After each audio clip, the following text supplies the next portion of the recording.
Hello everyone, my name is Shivani Maurya. कैसे हो आप लोग? I hope you all are very good. So इस वीडियो में हम करने वाले हैं आरएम का part 1 and from now on हम आरएम के जो भी इंपॉर्टेंट टॉपिक्स होंगे जो मैंने ऑलरेडी ग्रुप में शेयर किए हैं उन सभी को वन बाय वन पढ़ेंगे। बहुत डीप अंडरस्टैंडिंग की ज़रूरत है इस सब्जेक्ट में, बिकॉज इससे पहले जो भी सब्जेक्ट्स थे वो बहुत ही ईजी थे और ऑलरेडी हमने पढ़ रखे हैं उनके बारे में बहुत सारी चीज़ें। लेकिन RM is little bit tough, yes it is tough. तो इसमें बहुत ज़्यादा ध्यान देने की ज़रूरत है एंड किस तरीके से आपको लिखना है आंसर स्कोरिंग के लिए, ठीक है, वो बहुत ज़्यादा ज़रूरी है। So let's get started. First first things first, सबसे पहले हम बात करते हैं रिसर्च एक्चुअली में होता क्या है। सो रिसर्च वर्ड का मतलब होता है टू सर्च क्लोजली, किसी भी चीज़ को बहुत गहराई से ढूंढना। अब हम क्या ढूंढ रहे हैं, क्या इन्वेस्टिगेट करें वो समझो। So research is the process to investigate thoroughly in any field of knowledge to find answer और सॉल्यूशंस टू रिसर्च प्रॉब्लम्स और क्वेश्चंस, ठीक है। तो हम रिसर्च क्यों कर रहे हैं? क्योंकि कुछ ऐसे क्वेश्चंस हैं जिनके हमें आंसर चाहिए, प्रॉब्लम्स हैं जिन्हें हमें सॉल्व करना है, उसके सॉल्यूशन चाहिए। एंड इसी चीज़ के लिए हमें बहुत थोरोली इन्वेस्टिगेट करना होगा। जो भी हमारा सब्जेक्ट है या फील्ड ऑफ नॉलेज है उसे एक्सपैंड करना होगा और बहुत क्लियरली सारी चीज़ों के आंसर्स ढूंढने होंगे, ठीक है। So let's moving on to characteristics of research कि क्या क्या कैरेक्टर्स होते हैं रिसर्च के। सबसे पहला, it should be controlled. That is कि कॉज एंड इफेक्ट का रिलेशन होता है इनके बीच में। दैट मीन्स कि अगर आप कोई चीज़ कॉज कर रहे हो उसका इफ़ेक्ट भी होगा। For example we all know कि अनीमिया क्यों होता है, बिकॉज आयरन की डिफिशियंसी होती है, फोलेट या B12 की डिफिशियंसी होती है, ठीक है। सो आप एक ऐसा रिसर्च करोगे जिसमें आप चीज़ों को कंट्रोल कर रहे हो। आपको पता है कि अगर बॉडी में अनीमिया की आयरन की कमी होगी तो अनीमिया होगा, ठीक है। सो this is the cause. Cause क्या है? अनीमिया। कॉज है आयरन की डिफिशियंसी एंड उसका इफेक्ट क्या होगा? अनीमिया, ठीक है। So this is the cause and effect relation establishment, यानी कि आपका जो रिसर्च है उसके सारे फैक्टर्स आप कंट्रोल कर रहे हो। Number 2, it should be rigorous. That is rigid होना चाहिए। आप जो भी प्रोसेस यूज़ कर रहे हो वो रेलिवेंट होने चाहिए, जस्टिफाइबल होने चाहिए। आपने एग्जैक्टली यही प्रोसेस है, यही स्टेप क्यों यूज़ किया, why not others and why specific this one, ठीक है। Number 3, it should be systematic. सारी चीज़ें एक सिस्टम में होनी चाहिए, एक स्टेप के बाद दूसरा step. There shouldn't be things की कुछ भी हो रहा है, आपने पहले डेटा कलेक्ट कर लिया बाद में आप अपना टारगेट साइज सेलेक्ट कर रहे हो, ऐसा कुछ नहीं होना चाहिए। Everything should be systematic and research के जो स्टेप्स होते हैं ना वो भी हम देखेंगे। There are 8 steps of research, ठीक है। Number 4, it should be valid and verifiable and इसकी रिपीटेबिलिटी होनी चाहिए। दैट मीन्स कि जितनी भी बार मैं उस रिसर्च को कंडक्ट करूँ हर बार सेम ही रिस्पॉन्स मुझे मिलना चाहिए, ठीक है। जैसा हम स्टैंडर्डाइज रेसिपी पढ़ते हैं ना, एग्जैक्टली वैसा होना चाहिए। Number 5, it should B empirical. That is की रियल लाइफ एक्सपीरियंसेस के बेस्ड पे होनी चाहिए।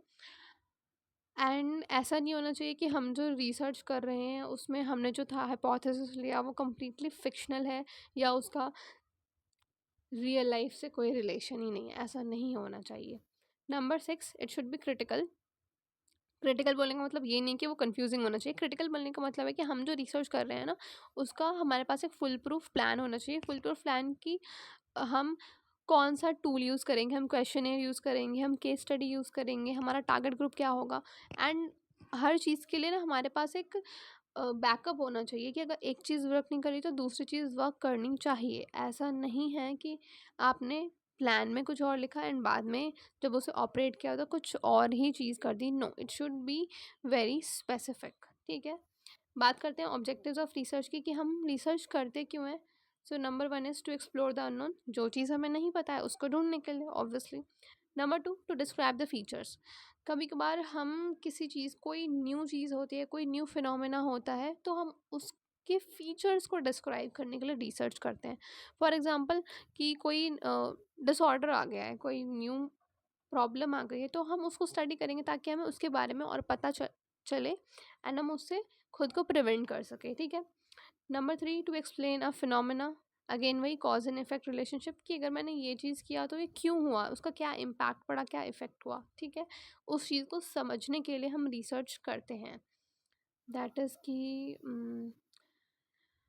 अगर कोई डायबिटीज़ पेशेंट है तो हमें क्यों उसका ब्लड शुगर लेवल कंट्रोल करने की ज़रूरत है और वो हम कैसे कर सकते हैं, वो क्यों ज़रूरी है, ये सारी चीज़ को एक्सप्लेन करना, that should also a part of research. ठीक है।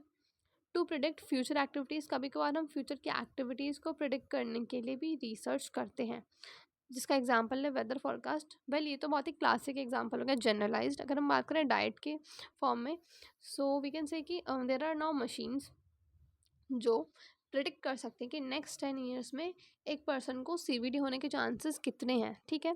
सो this is a particular research, किसी ने इसके बारे में सोचा होगा सीवीडी के बारे में, एंड हम उसके रिस्क को कैलकुलेट कर सकें, उसके लिए उसने एक मशीन जनरेट किया। तो ये सब उसने मतलब हम प्रिडिक्ट कर रहे हैं फ्यूचर को, तो ये किसी ने इसके बारे में रिसर्च किया, तभी ये चीज़ पॉसिबल हो पाई है, right. Next is to influence others. कभी कभार हम अपने रिसर्च से दूसरे या फ्यूचर में आने वाले रिसर्चेस को लिंक करते हैं, या फिर हमारे रिसर्चेस का एक सोशल सेटिंग्स पर बहुत बड़ा इम्पैक्ट पड़ता है। फॉर एग्जांपल किसी ने रिसर्च किया कि कैल्शियम कंज्यूम करने से बोन्स स्ट्रॉन्ग होगी, सो ऑब्वियसली उसका सोशल लेवल पर बहुत बड़ा इम्पैक्ट पड़ा, पॉपुलेशन लेवल पर, कि लोगों ने कैल्शियम का बहुत ज़्यादा कंजम्पशन शुरू कर दिया, जिससे कि उनकी बोन डेंसिटी स्ट्रॉन्ग रहती है या इम्प्रूव होती है। ठीक है। नेक्स्ट बात करते हैं टाइप्स ऑफ रिसर्च। रिसर्च कितने टाइप के होते हैं? वैसे तो there are wide variety of researches, but वो जितने भी वाइड वैरायटीज़ होते हैं ना, उसमें से ये दो होते हैं मेन। पहला है क्वांटिटेटिव, सेकेंड इज क्वालिटेटिव। इनके वर्ड से ही आपको समझ आ रहा होगा कि क्वालिटेटिव एंड क्वांटिटेटिव क्या होता है। क्वांटिटेटिव जिसमें हम किसी मेजरेबल क्वांटिटी या यूनिट की बात कर रहे हैं, एंड क्वालिटेटिव की बात करें तो हम उसकी क्वालिटी की बात करें। एग्जाम्पल से समझते हैं। फॉर एग्जाम्पल मेरा रिसर्च है कि इंडिया में कितने लोगों को विटामिन ए डिफिशिएंसी है, सो हाउ मच। मैं उसकी क्वांटिटी पे फोकस कर रही हूँ कि कितने लोगों को है विटामिन ए डिफिशिएंसी। ठीक है। बट वहीं अगर मेरा रिसर्च हो कि ये विटामिन ए डिफिशिएंसी क्यों है, व्हाट इज़ द रीज़न, तो मैं उसके क्वालिटेटिव एस्पेक्ट की तरफ मूव कर रही हूँ कि वो क्यों हो रहा है। ठीक है। इसमें मैं किसी मेजरेबल काउंट को नहीं देख रही हूँ, मैं क्वालिटी पर फोकस कर रही हूँ। ठीक है। अब इन दोनों को सेपरेटली समझना, इनका डिफरेंस समझना, दोनों ही चीज़ें बहुत ज़रूरी हैं। तो वन बाय वन हम समझते हैं इनको। पहले क्वांटिटेटिव समझेंगे। सो क्वांटिटेटिव रिसर्च ना डिडक्टिव रीजनिंग पर बेस्ड होता है। डिडक्टिव रीजनिंग का मतलब है कि हम जब जर्नलाइज्ड से स्पेसिफिक किसी भी स्टेटमेंट की तरफ जाते हैं। ठीक है। इसको ना हम थोड़ा सा बेसिक और जनरल एग्जांपल लेके समझते हैं। जब ना हम छोटी क्लासेस में होते हैं तो टीचर्स के पढ़ाने के दो तरीके होते हैं, वो भी यही होते हैं, डिडक्टिव एंड इंडक्टिव। ठीक है। सो इंडक्टिव में क्या होता है ना, टीचर ने हमें एक फिनोमेना बताया और फिर उससे रिलेटेड हमें एग्जांपल दिए, या उससे रिलेटेड हमसे प्रॉब्लम सॉल्व करवाई। फॉर एग्जांपल जब हम मैथ्स पढ़ते हैं तो उसमें इंडक्टिव रीजनिंग यूज़ होता है। हमें पाइथागोरस थ्योरम समझा दी जाती है कि ये जो हाइपोटेन्यूज है इसका square will be equal to perpendicular and base का स्क्वायर का सम। ठीक है। एंड हम फिर उसके क्वेश्चन सॉल्व करते हैं। ठीक है। तो ये क्या हुआ कि हमें पहले एक फिनोमेना बताया गया, फिर उसको हमने सब सारी चीज़ों पर अप्लाई कर दिया। डाइट में अगर हम बात करें तो फॉर एग्जांपल हमारे पास एक फिनोमेना है कि चिया सीड का कंजम्पशन करने से डाइजेशन इम्प्रूव होता है। तो वो कुछ लोगों को फील हुआ एंड हमने उसे जनरलाइज कर दिया कि ऐसा ही होता है। बट वहीं अगर हम बात करें डिडक्टिव रीजनिंग की, इसका एग्जाम्पल क्या होता है कि जब टीचर पहले हमें एग्जाम्पल देता है, एग्जाम्पल देने के बाद फिर वो हमें डेफिनेशन की तरफ लेकर आता है, हमें डेफिनेशन समझाता है। एंड ये स्पेसिफिकली साइंस में यूज़ करते हैं इस टीचिंग मेथड को। सो बोलने का मतलब क्या है कि कोई चीज़ जो बहुत जर्नलाइज्ड थी, हमने उसे स्पेसिफिक बना दिया। ठीक है। जैसे कि शुगर के कंजम्पशन से डायबिटीज़ होता है, ये बहुत जनरलाइज्ड स्टेटमेंट था। बाद में उसे स्पेसिफाई कैसे किया, क्योंकि शुगर से क्या होता है, ब्लड ग्लूकोज लेवल बढ़ता है। ब्लड ग्लूकोज लेवल एलिवेट होने से क्या होगा, इंसुलिन का अमाउंट बढ़ेगा हमारे ब्लड में, और वो कभी कभार इम्बैलेंस हो सकता है। एंड ये इंसुलिन के अमाउंट के इम्बैलेंस से इंसुलिन रेजिस्टेंस होता है, जिससे फर्दर डायबिटीज़ होता है। ठीक है। सो यहाँ पर हमने एक जनरल सिचुएशन से स्पेसिफिक कंक्लूजन निकाला। इसका ही उल्टा होता है क्वालिटेटिव में। ठीक है। ये चीज़ें थोड़ी सी कंफ्यूजिंग है, तो बहुत ध्यान से समझना, वीडियो को 2-3 बार देख लेना अगर आपको नहीं समझ आए। एंड अगर उसके बाद भी अगर आपको कोई डाउट लग रहा है ना, तो आप कमेंट कर सकते हो या पर्सनली मुझे व्हाट्सएप कर सकते हो, ठीक है। सो हम पढ़ रहे थे क्वांटिटेटिव रिसर्च, ठीक है। तो पहला चीज़ हमने देखा कि इसे डिडक्टिव रीजनिंग पे बेस्ड होता है, दैट इज़ कि जनरल से स्पेशलाइज्ड या स्पेसिफिक कंडीशन की तरफ हम जाते हैं, ठीक है।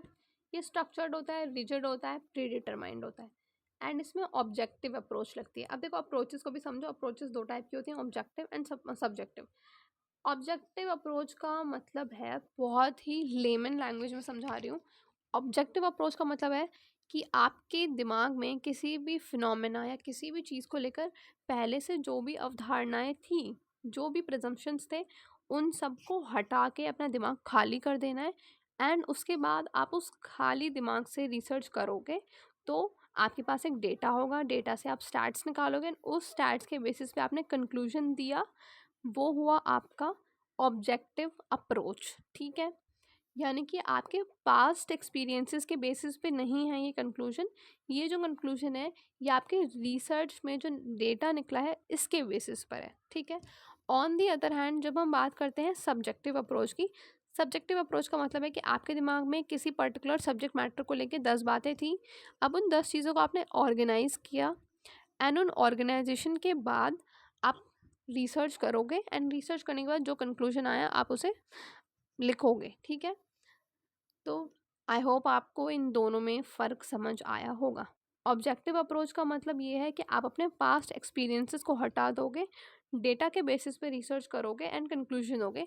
जबकि सब्जेक्टिव अप्रोच में आपके पास्ट एक्सपीरियंसेस बहुत मैटर करते हैं, कि आपके पास्ट एक्सपीरियंसेस में आपको उस सब्जेक्ट मैटर से कितना ज़्यादा नॉलेज है, क्या क्या चीज़ें आपको पता है, उसके बेसिस पे आप रिसर्च कर रहे हो, स्टडी कर रहे हो, ठीक है। देन क्वांटिटेटिव में जो सैम्पल साइज होता है वो लार्जर होता है। सैम्पल साइज का मतलब है कि कितने लोगों पर आप रिसर्च कर रहे हो। ये पॉपुलेशन ओरिएंटेड होता है, हमें इसका जो कंक्लूजन होता है ना, ये जनरलाइज्ड होता है, सारी पॉपुलेशन के लिए होता है, ठीक है। इसकी जो रिसर्च फाइंडिंग्स होते हैं ना, उसे हम इजीली जनरलाइज कर सकते हैं, मतलब कि जो बात मैंने बोली वो सबके लिए मैं लागू कर सकती हूँ, कि ज़्यादा मीठी चीज़ें खाओगे तो डायबिटीज़ होगा, ये सबके लिए अप्लाई होता है। ऐसा नहीं कि कुछ किसी के लिए होगा किसी के लिए नहीं, सबके लिए है, ठीक है। नेक्स्ट इज, इसमें सिर्फ एक ही रियलिटी एग्जिस्ट करती है, कि मैंने अगर बोला कि शुगर खाने से डायबिटीज़ होगा तो वो सबके लिए होगा, ऐसा नहीं है कोई कि इसकी जो शुगर खाता जाए और उसको डायबिटीज़ नहीं होगा, दिस कांट बी ट्रू। सिर्फ एक ही रियलिटी है। देन इसमें रिडक्शन, कंट्रोल एंड प्रिडिक्शन पर फोकस करते हैं, एंड जो रिपोर्ट होती है ना उसमें स्टैटिस्टिकल डेटा होता है, बार्स होते हैं, ग्राफ्स होते हैं, उसके बेसिस पर हम कंक्लूजन करते हैं, रिपोर्ट देते हैं, ठीक है। वहीं अगर हम बात करें क्वांटिटेटिव की, तो ये इंडक्टिव रीजनिंग पर बेस्ड होता है, दैट इज़ कि स्पेसिफिक से जनरल की तरफ जाते हैं हम। ये अनस्ट्रक्चर होता है, ज़्यादा फ्लेक्सिबल होता है, एंड ओपन मेथडोलॉजी होती है, प्री डिटरमाइंड नहीं होती। एंड इसमें सब्जेक्टिव अप्रोच होती है, जैसे मैंने आपको पहले ही समझाया। सब्जेक्टिव अप्रोच मतलब कि आपके जो पास्ट एक्सपीरियंसेस हैं उसके बेसिस पर आपने एक हाइपोथेसिस जनरेट किया, एंड उस हाइपोथेसिस को जनरेट करने के बाद आप अपना रिसर्च कर रहे हो, ठीक है। इसमें सैम्पल साइज काफ़ी छोटा होता है, केस ओरिएंटेड होता है ये, एंड इसके जो भी कंक्लूजन्स होते हैं ना, हम उसको जनरलाइज नहीं कर सकते इतनी आसानी से, ठीक है। इसमें मल्टीपल रियलिटी एग्जिस्ट हो सकती हैं, ठीक है। Next is, it focuses on exploration, description and understanding. And इसकी जो रिपोर्ट होती है ना, वो उसमें सिर्फ डेटा एंड ग्राफ्स नहीं होते, पैराग्राफ्स होते हैं, नैरेटिव होती है, ये नैरेटिव इन नेचर, ठीक है। Next moving on to research design. Research design basically दो टाइप के होते हैं, एक्सपेरिमेंटल एंड ऑब्जर्वेशनल। पर उससे पहले ये समझो कि रिसर्च डिज़ाइन क्या होता है। सो रिसर्च डिज़ाइन एक रिसर्च प्लान होता है, एक ऐसी स्ट्रैटेजी होती है जिसमें आपको जो भी क्वेश्चन का आंसर ढूंढना है, जिस भी टॉपिक पर आप रिसर्च कर रहे हो ना, उसका आप एक स्ट्रैटेजी बना ले। तो आपके पास एक प्लान है कि पहले मैं ये करूँगा, देन ये, देन ये। सो आपने एक पूरा प्लान बना लिया है कि these are the steps that I will follow during my research, and that's how I will reach to my conclusion, ठीक है। अभी इतना इंपॉर्टेंट क्यों है? बिकॉज एक ब्लूप्रिंट की तरह काम करता है। इसका एग्जांपल देखो, इसका एग्जांपल है कि आप जो भी रिसर्च करोगे उसका सैम्पल साइज डिसाइड करोगे कि मुझे कितने लोगों के ऊपर रिसर्च करना है, मेरा टारगेट पॉपुलेशन क्या होगा, क्या सैम्पल मेथड यूज़ करूँगा, सैम्पलिंग मेथड बेसिकली कि किस तरीके से आप अपना सैम्पल लोगे।